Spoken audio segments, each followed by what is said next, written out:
Ini adalah 3 smartphone mid-range yang paling ngebingungin di awal 2023. Bukan jelek, tapi justru karena semuanya bagus-bagus. Harganya pun ya nggak beda jauh-jauh amat lah ya, dengan keunikannya masing-masing. Vivo V27 dan Samsung A54 itu di 6 juta dan iQOO Z7 agak nyerempet 5 juta. Nah, si V27 dia punya desain mewah ya, andalannya ada Aura Light Portrait dan chipsetnya cutting edge banget.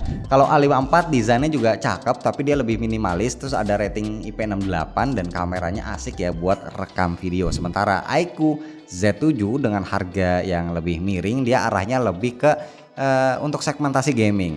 Nah, tapi kali ini kita bukan mau membandingkan head to head soal HP-nya, tapi kita akan lebih spesifik ngebahas tipis-tipis otaknya alias chipsetnya. Karena ini memang menarik banget buat dibahas, secara ini mewakili 3 brand chipset yang beda.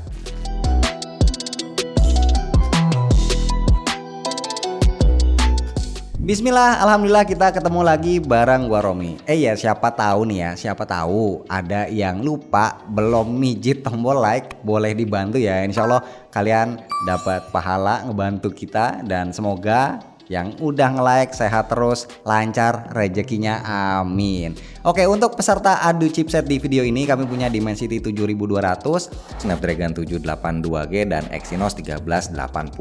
Semuanya udah support 5G dan statusnya sama-sama masih termasuk fresh ya, apalagi buat market di Indonesia ini masih anget banget.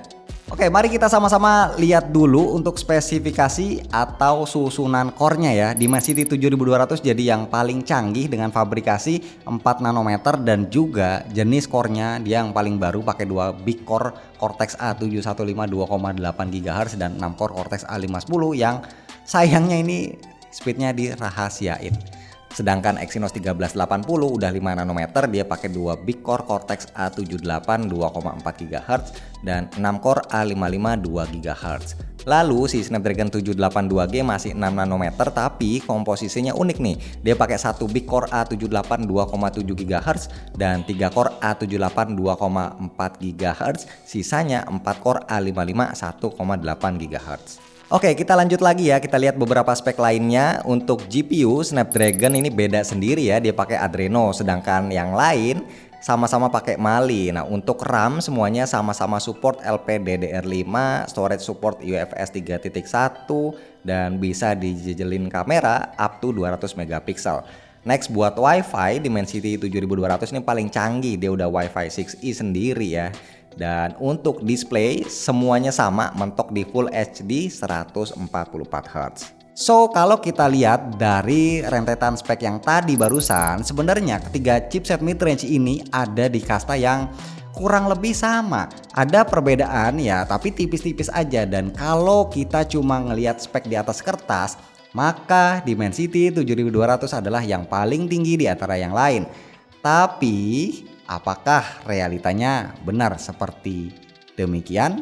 Oke, yuk nggak pakai lama, langsung aja kita uji. Yang paling adil adalah dengan membandingkan ketiga chipset ini menggunakan aplikasi benchmark sintetis yang udah familiar dan terjamin.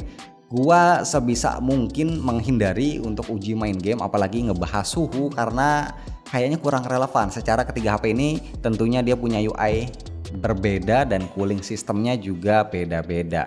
Nah, pengujian pertama sudah pasti dong ya, kita pakai Antutu. Ini yang terbaru versi 957. Gua running sebanyak 3 kali di masing-masing device ini, lalu gua ambil angka rata-ratanya. Kondisi pengujiannya gue bikin sama, yaitu HP gua restart dan tutup semua apps background.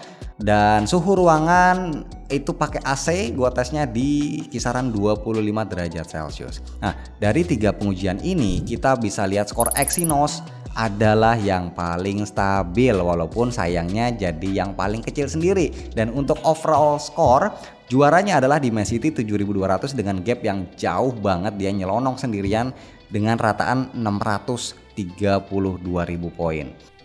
Tapi jangan langsung ambil kesimpulan di sini, karena sebenarnya kalau kita cek skor CPU, Dimensity 7200 itu justru ada di level yang sama ya dengan Exynos 1380.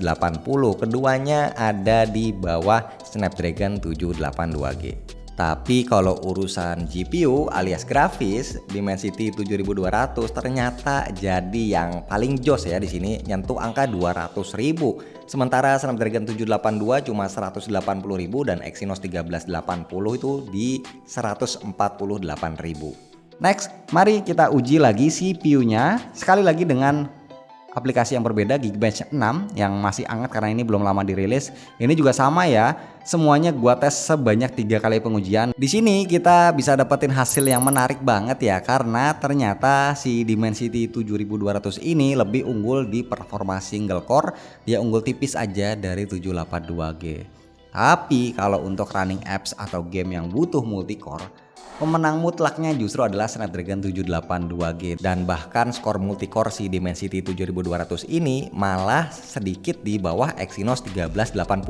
So bisa kita simpulin kalau ngukur dari kemampuan single core-nya aja, Big Core Cortex A715 di Dimensity 7200 memang paling kenceng, apalagi clock speednya juga paling tinggi sendiri 2,8 GHz, jadi ya wajar. Tapi lain cerita ketika semua core-nya bekerja, terbukti konfigurasi unik 1+3+4 di Snapdragon 782G ini sukses jadi yang terbaik. Jadi bisa dibilang memang pinter ya si Qualcomm ini ngeracik susunan chipsetnya.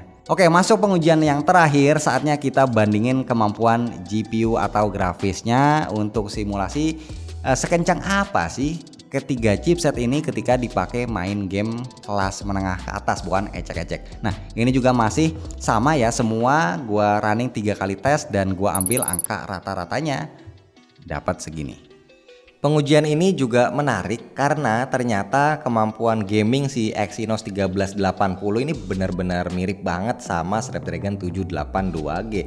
Skornya itu ya kurang lebih sama-sama 2800-an poin atau sekitar 17 fps. Sedangkan Dimensity 7200 nyelonong sendirian dengan skor 4200-an poin atau 25 fps.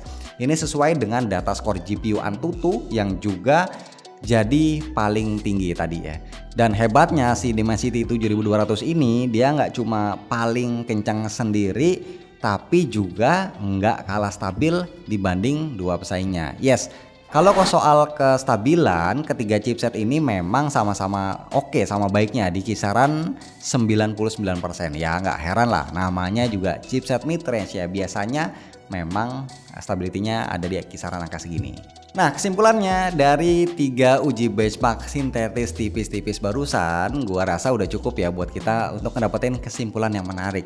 Ketiga chipset ini ternyata ada di level yang sama meskipun ada sedikit perbedaan ya, kayak fabrikasi ataupun konfigurasi core. Nah, banyak orang menganggap Exynos 1380 mungkin adalah yang paling lemah. Padahal kenyataannya kemampuan single core maupun multi core-nya itu cukup setara sama Dimensity 7200. Dan kemampuan gamingnya masih bisa kok untuk mendekati Snapdragon 782G.